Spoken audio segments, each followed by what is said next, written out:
Happy Thursday.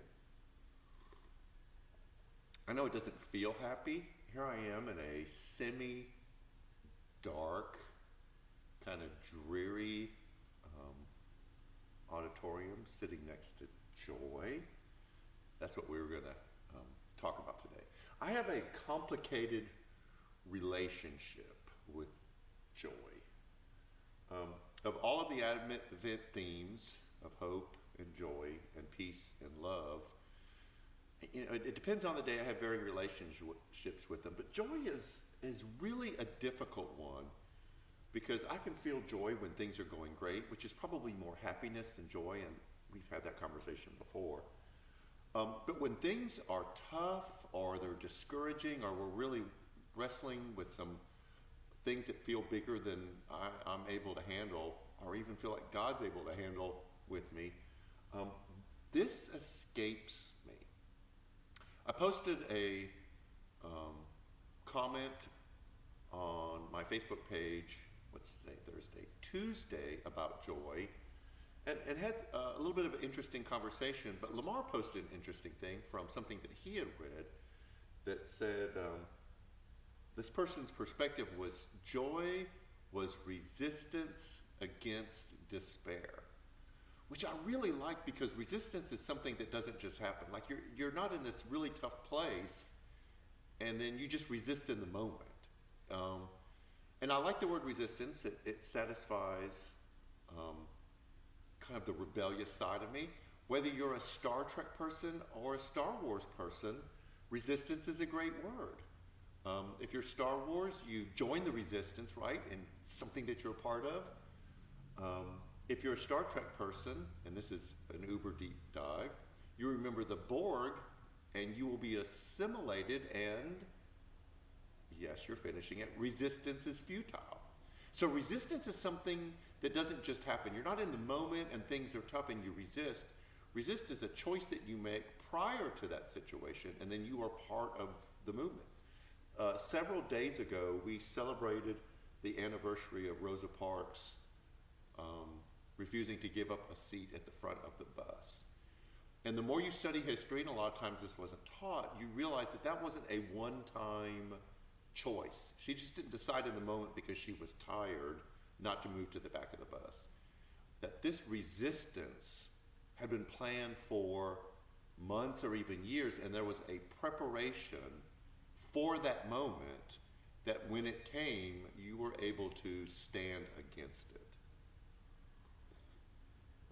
That is where I believe, at least up here, and I'm beginning to realize needs to be a part of my life, is how to experience joy.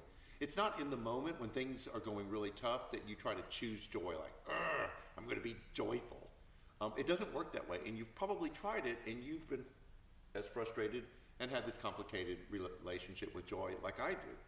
But when you choose things ahead of time that build this resistance towards despair, then joy is a natural response because you realize that this resistance that you're building grows something inside of you to experience joy even in times of despair. When I look at the temptations of Jesus, to turn bread into stone, to bow down before the tempter, to throw himself off, these were preparations for temptations that he would face later on. And by doing the prehab work, the work ahead of time when he was in the moment, it wasn't a decision he had to make. It was just an instinctive response. And I really believe that's where joy comes from. It's not in the moment of whatever it is you're struggling with to go, I'm choosing joy. It's doing all of the work ahead of time so when that moment comes, you have already prepared yourself to experience joy in the moment. I can say all the words. I understand it up here. I'll be real honest with you. It's a lot more difficult to practice than it is to just know about it. So joy, I hope that was helpful in realizing that it's the benefit of work and not a decision in the moment. So I choose joy by choosing to do other things that lead to joy.